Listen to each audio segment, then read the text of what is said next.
So be it. You've chosen to side with chaos.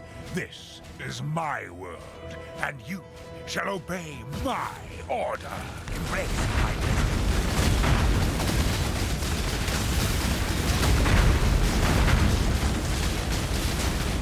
imperfect. Know your place. He's trying to recover. Hurry! Let's find a way back.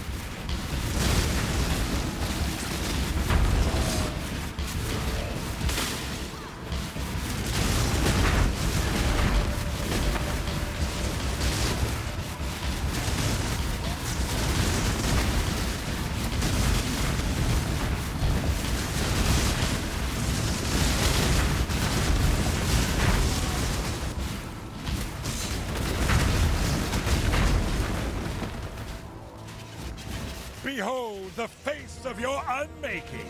Father, it's me. Let me help you. The horror must be stopped. Obstacles destroyed!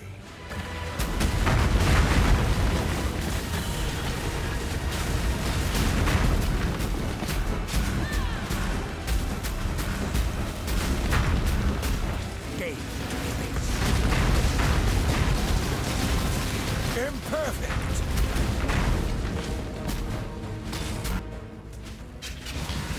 Trying to recover. Hurry! Let's find a way back.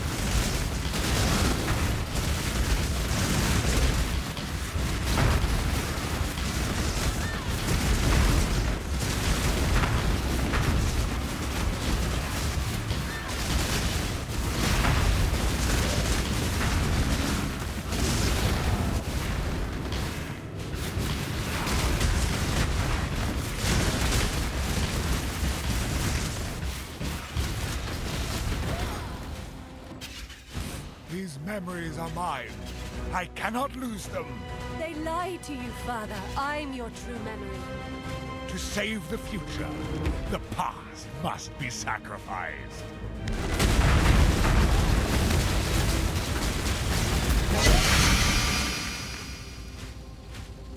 Irrelevant! Build. We have our Mageblood. We swapped CI using Annihilating Light. The previous build is still going to be in the path of building under the default loadout, and then the Mageblood loadout will be its own thing, as you can see, like, here.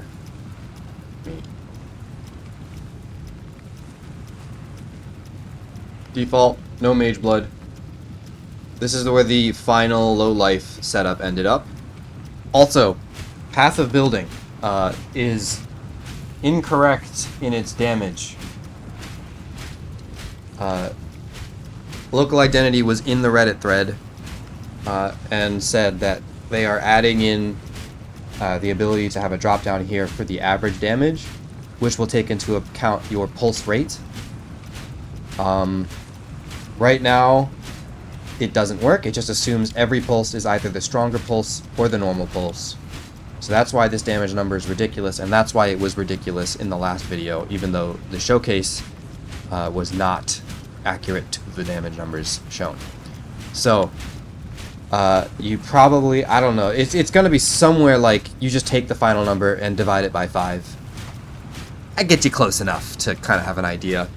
I'm not exactly sure how close it is to what the final one would be. I'm not a math guy, so I'm just assuming every 5 pulses is going to be a hit like this. So, do whatever with that information. And then this is where the Mageblood setup is going to end up. Probably have to de-level, but whatever. So this will be linked in the description. This build utilizes Coiling Whisper in order to generate souls on bosses and get a shit ton of cast speed, which will cause Tendrils to pulse faster and hit its crit pulse faster. We are then scaling a bunch of crit multiplier. We're using Rage from Ravenous Passion, and we're using Annihilating Light for triple damage, only in the Mageblood version. In the low life version of the build, we are going low life and using Aegis Aurora, and we're going Hybrid Armor ES. I believe that the low life version is tankier in maps, and this version is tankier versus bosses. That being said, let's get into the budget. I would say that the low-life version is probably going to be, to get it set up in a way that I have it. I have a lot of self-grafted gear and a lot of gear that was like hand-me-down stuff. I would estimate that it's somewhere in the range of 50 to 70 divine.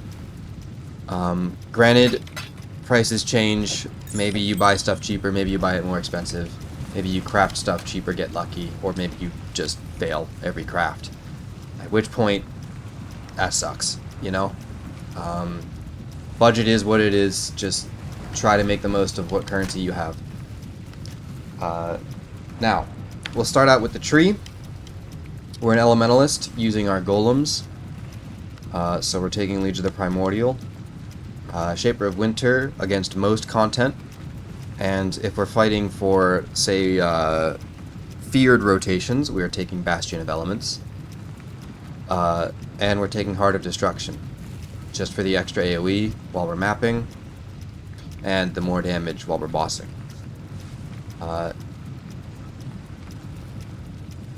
We are pathing to get 3 replica Reckless Defenses with max attack block on them. This is necessary. I don't have tattoos yet, and I don't think I'm going to be pushing this build much further, but if you were taking this build further into higher budget, then you would purchase the block tattoos and tattoo all of these strength nodes into block. This, combined with the gain 5 block when you crit, will cap your block, or attack block. The spell block rolls don't matter because we're already going to be capping spell block, even if they're 4%. That being said, we are pathing up here, taking, you know, crit multi, instant leech, golem nodes. I have Runegraft of the Jeweler allocated. As you can see, we have a unlinked two-handed weapon that's giving us 60% increased damage. Pretty decent. Attributes, obviously, for energy shield, CI. These are the jewels I had during the low life. Obviously, I mean, there's no reason to have Fractured Chaos Res if we're CI. So, that being said, these cluster jewels can be better. You're probably looking for energy shield, you're looking for damage, you're looking for resistances. We have our Runegraft of the Fortress here. Using any Brutal Restraint that has like non-damaging ailment effect, non-curse aura effect, and minion damage are all good nodes for this. Since we don't need to use Balbala, we can just buy whatever. If you're low life, obviously you need Balbala, so is what that is. Some energy shield there. This gives us block, and mana regen, mana cost. We're taking this staff wheel here. This node doesn't do anything, but they have 10 multi each, and then this is 30 multi. And some attack block, obviously. And this gives us defenses while wielding a staff. Our primordial jewels, we have 3 primordial eminences, and then I have a corrupted blood immune anima stone. That ran me about 3 divine. Might be more expensive, might be less now, don't know. Zealot's Oath, so we could take advantage of the stone golem's regen. I'm using a very large Thread of Hope to get minion damage, spiritual aid, just so we get more out of our cluster jewels. I got Safeguard here for some extra sustain while we block, and some max spell block. We got some 10 attack block here, and then the staff block nodes here give us nice amounts. Counterweight is not necessary. It gave me like 4.5% more damage, but you could spend these 2 points. I'm like level 96, I think. Yeah, so these 2 points can be spent however you want. You could go for more energy shield, like a natural calm or something. That'd probably be decent. I don't know where I would take this build if I was level 100. Maybe you take this mastery here for recover 5% of energy shield. And then we have our Watcher's Eye. Energy shield with clarity is what I'm using. I have a level 1 clarity currently. kind of fiddling around with where I want the reservation to be. Not exactly sure if I can get all the channeling with super high uptime, but I think I have the balance set right now. But fiddle around with your mana costs and mana regen and stuff. You might encounter a better way to use these points than I have. I feel like this isn't worth it, but it's an option. Yeah. So, like I said, for your tree, if you're going all the way, I'll just go over all the upgrade path stuff at the end. Talking about our items, we're using Annihilating Light, triple damage, reduced elemental resistances, so our Mageblood is compensating for the resistances. We have Bismuth with double effect resistance there, Sapphire with move speed, Stun Immune Flask here for the Topaz, and Shock Immune for the Ruby Flask. I'm using Storm Shroud for ailment immunity, so that's what that is. You need at least 53% on a Flask to get ailment immune. So, do with that information what you will. Bottled Faith, obviously. But yeah. The Helmet, Ravenous Passion, gives us Rage when we're spending mana. Since we're using Bladefall of Charthus and Tendies at such high cast speed, I just hold down the button, and as you can see, we're generating Rage, and there's no fall off. So, that's 30% more damage right there. It's very nice. Marlene's best in slot for a guaranteed crit style of thing. So that's Tendies or Eccentricity. Both of them have the guaranteed crit line. Boiling Whisper is giving us the Soul Eater effect. We're using a Dusk Ring. The way you get a non-mirrored Dusk Ring is you take 5 mirrored Dust Rings off of trade, and then you vendor all 5 and you get back one that does not have the mirrored tag, and then you can craft on it. It's probably better to have crit multi than cast speed here, but I think cast speed feels a little better in terms of being able to, you know, cross-link around. That being said, you would either Harvest Reforged Caster for cast speed or use Essences of Scorn for crit multi until you got 2 good resistances. And then I would Suffix Cannot Be Changed, Reforge Defense for some energy shields, and craft on either mana and reduced cost, or minus mana cost for channeling skills. I don't know which one ends up being more value. It's just going to have to be up to experimentation for you. Next up, our body armor, gloves, and boots were all made the same way, and that's through the recombination method. Basically, you just have a bunch of bases, alt spam for singular mods, you have a bunch of 1 mod feeders, and you recom those feeders together to try to get the good mods, the energy shield prefixes, together on the final base. I believe, on average, someone says it takes about 25 recombinations to get a 3 prefix base. I'm not 100% sure on the numbers there, but that's what some people say. Did the same thing for my... Okay. Did the same thing for my gloves and my boots. And then just Eldritch Currency, like Eldritch Chaos, the suffixes. Obviously the suffixes can be better. You can go for T1 Intelligence. I did not. And you can go for more resistances. I did not. Currently capped on all my resistances now. So I feel like there's no need to go for much more. I have some ailment effect crafted here. You can craft whatever suffix you want. It doesn't really matter that much. I think ailment effect is probably just good to guarantee 50 shock on Ubers. I believe now I do get 50 shock on Ubers. So that's nice. And because we're shock immune on our flask, I can go for action speed on the boots. There might be a better other implicit for the, like, as opposed to the endurance charge regen. You go for like Stone Golem effect or something. I think that's an implicit you can get. I'm not sure. Make your own decisions there. Effective non-curse auras and 5 attack block. like I was saying, with tattoos, you will be attack block capped only just if you tattoo every single one of these strength nodes. So that'll get you to 75 attack block. No glancing blows. So that's nice.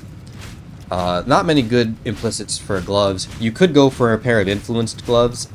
I don't really see much value in it, but, you know, again, make your own decisions.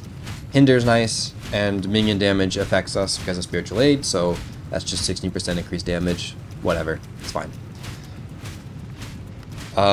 Yeah. 3 reckless defenses, Watcher's Eye, Storm Shroud, Primordial Jewels, random brutal restraint. Those are our items. Done. Gems, Stone Golem, Flame Golem, Lightning Golem, Safeguarding Stone Golem, level 1 Clarity. We could probably level up the Sigil of Power a bit more. I don't know why I have it solo level, but if you level Sigil of Power up enough to where you can actually afford to cast it, and then stop. Make your own decisions with that. I don't know how expensive it's going to be to get a cost corruption on Ravenous Passion. I got this one for 1 divine, I think, so make your own decisions there. But this allows us to skip out on allocating any reservation efficiency with a level 3 Enlighten. We have Arctic Armor, Discipline, and Wrath.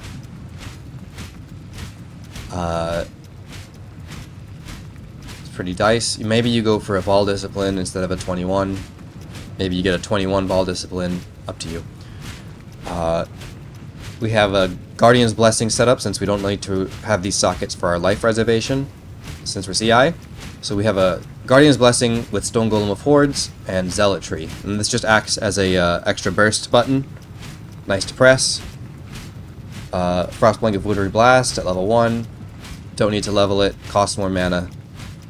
It doesn't have any extra cast speed, so there's that. We have our Temp Chains set up with Bladefall of Charthus, Hex Touch, Less Duration. Like I was saying about mana costs, make your own decisions there about whether this node is worth it, whether minus channeling mana cost or percent reduced mana cost is worth it on the ring. And then we have our Tendrils. I still am kind of torn between regular and eccentricity. Like, regular gets the crits more often, but like, I find that the two are kind of indistinguishable in terms of damage at my investment level. Yes, you have 130 effectiveness of added damage here, but we're not, like, the only source of added lightning damage we have is this. Right? Like, we don't really have any other sources of spells getting added damage. Like, it's just a bunch of more damage multipliers, crit multiplier, that kind of thing. So, it's negligible for that purpose. So, yeah. At the end of this video, will have a back-to-back Uber Exarch where I show off the damage between regular Tendrils and Eccentricity. And from that you can glean whichever you think is better. I'll let you make your own decision there as well. Our Mercenary. Standard Doriani's kind of setup. This Mercenary only really dies against Abomination boss, or like a super scary T17, and it also will die to Reflect. So don't run LE Reflect maps or Fizz Reflect maps with this. If you can find a way to get this thing Reflect immune, then maybe you can be a risk farmer. I don't really care much about farming risk, so make your own decision there. But Doriani's, minus res ring, minus res ring, minus res and regen. Just life resistance here with life regen rate. Sap ground doesn't really do much because this Merc is not going to run underneath the boss to apply it. Victario's Charity is giving us our endurance charges. If you're mapping, it'll also give you some frenzy charges every now and then, which is nice, but it's not active against bosses without ads, so I don't have it ticked in the config. Maw of Conquest gives us some damage taken recouped as life, as well as poison immunity, which is very nice to have. If you wanted to dump a shitload of currency into this build, you would get one of those mirrored rings with minus lightning res and damage recoup. That would give you quite a lot of tankiness. I think you just use a Calandra's Touch in the other slot. And then this is just nearby enemies are blinded. Whatever. It's fine. I don't know what else I would put in the wand slot. But like I said, this mercenary has only really died to Abomination, so is what it is. Upgrades, like I was saying, get your block tattoos here, get level 100 and get some, I don't know even if a primordial jewel is worth it, because our jewels are kind of occupied as it is right now with the Reckless Defenses. Maybe you can swap out a replica Reckless Defense for a Megalomaniac with Primordial Bond if you find a second modifier on it that gives you attack block. Because that's really what we're struggling for, is attack block here. I'll leave that up to you. I don't think I'm going to take this build much further. It's done all the content in the game. Uber's T17, whatever. I just try to avoid Abomination maps because it kills my Merc when I fight the boss. Because it's a lot of lightning damage coming at it, so. Alright, I think that's everything. Any questions, leave them in the comments below. Yeah.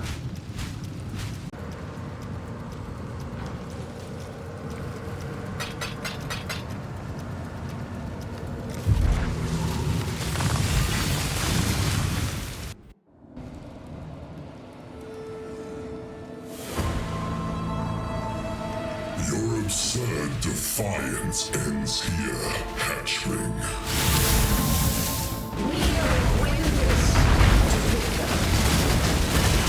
Defiance of 1,000 suns. You do not have the strength, hatchling. That may be, but I am not alone. How pathetic.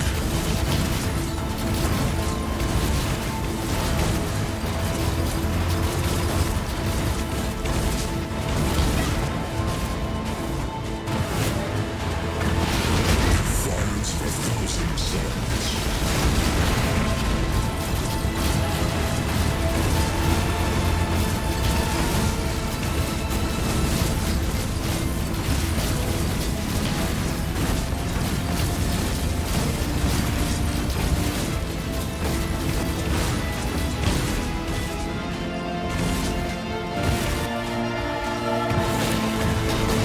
Defiance of 1,000 suns. Dreadfully done.